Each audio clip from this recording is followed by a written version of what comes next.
In this video, we will be covering the extra practice problems in lesson 1.2, extra practice numbers 1 through 5. And in these problems, we need to write a function g whose graph represents the indicated transformation of the graph f. So in these problems, we're going to want to remember some of our transformation rules. So just remember, keep in mind, if we are doing a vertical shift up or down, that requires us to add that number to our function. If we're going left or right, if we're shifting left or right, so we're doing a horizontal translation, that requires us to add or subtract within the function. So notice how the plus b and the minus b, those are inside the parentheses.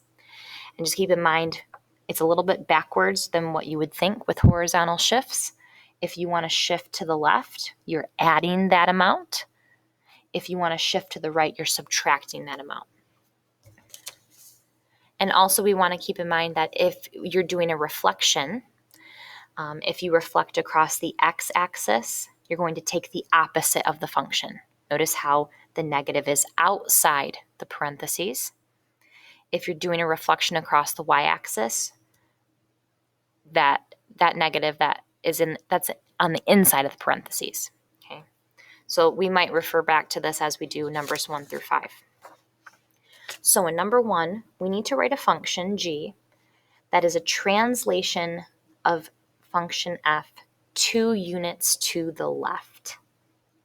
Okay, so our function g, I'm going to call that g of x. We need to take function f of x and translate it 2 units to the left. So if we're thinking back to our little cheat sheet here, remember with horizontal shifts, if we're going left, we're going to subtract that amount within the function. So g of x is going to be equal to f of x minus 2. Remember, it's minus because we're going left. And that's going to be inside the function. So this is my basic setup, and this is going to help me now write my function. So remember, when I go to write this function, it's kind of like I'm taking this x minus 2, and that's what I'm plugging in for x in my f of x function. So g of x is equal to this, but instead of x, x minus 2 will be in place of x, is equal to the absolute value of 1/3. Now treat this as one whole quantity. So when I plug this in, I'm going to want to put that inside parentheses. So you can see I wrote this exactly the same, but instead of x, because it's a translation 2 to the left, I'm writing x minus 2 instead of x. All right, I just want to simplify this. So I notice that there's parentheses that I can get rid of by using the distributive property. So I'm going to take that 1/3 and distribute it to both terms inside. So g of x is going to be equal to the absolute value of 1/3 times x is 1/3 x, and 1/3 times negative 2 is negative 2/3. This is my final answer.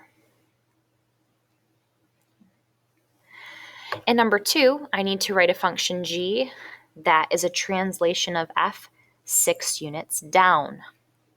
So this time we're working with a vertical translation, and we're going to be moving down. So to get our function, we're going to take the original function f of x and then subtract that amount. So we're going 6 units down. So g of x will be equal to our function f of x minus 6. Here's that portion that will get us that translation 6 units down.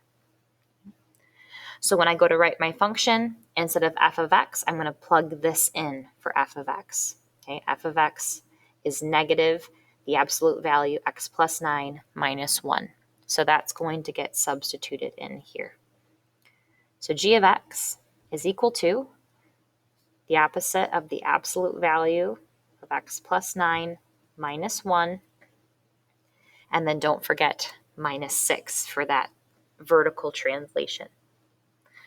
The only thing I want to do is check to see if I can simplify, if I can combine any like terms. I have a minus 1 and a minus 6. I can combine that.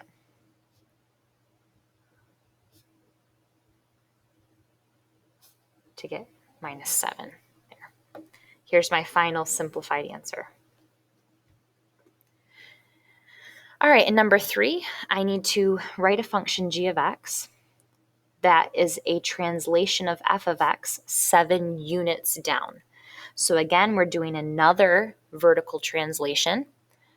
So that means my function g is going to be equal to my original function f of x minus 7. I'm taking that function and I'm subtracting 7. So now I'm going to go ahead and actually take that function, f of x, and just plug it in. So g of x will be equal to my function, negative 2x plus 2, and then subtract 7.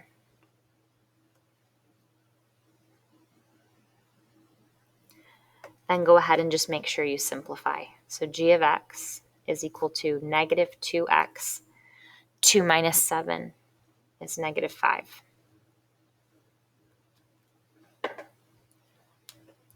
Go ahead, turn the page to page 12. We're going to do number 4. This time, we need to show a reflection in the x-axis or across the x-axis. So if you go into your transformation rules, when we want to do a reflection across the x-axis, we take the opposite of our original function. That opposite's going to be outside the function. So g of x is going to be equal to the opposite, or negative f of x. Remember, x-axis, the negative goes outside. And so what I'm going to do is take my function f of x here and plug it in for f of x. So g of x is equal to the opposite of, treat this as a whole quantity, so this needs to go in parentheses here. 1/2 x plus 8.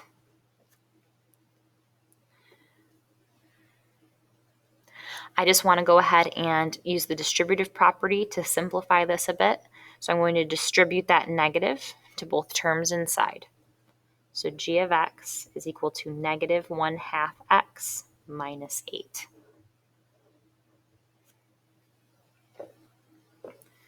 Last one in this video, we're going to do number 5. We need to write a new function g of x that shows a reflection of f of x across the y-axis this time. So remember, with our transformation rules, this means I'm going to take the opposite inside the function. Okay, so notice how the negative is next to the x inside the parentheses. That's what I need to do here. So g of x is going to be equal to f of negative x, the opposite of x. So remember, what that means is when I go to use my f of x function, instead of x, negative x is going to get plugged in instead of just x. All right, so g of x is equal to, I'm going to write all of this out, but instead of x, I'm writing negative x. So 4 plus the absolute value of, not x, but negative x plus 1. Okay. There's nothing more I can do here. I can't combine these terms that are inside the absolute value signs, and I can't really do anything with this plus 4. So this is my final answer.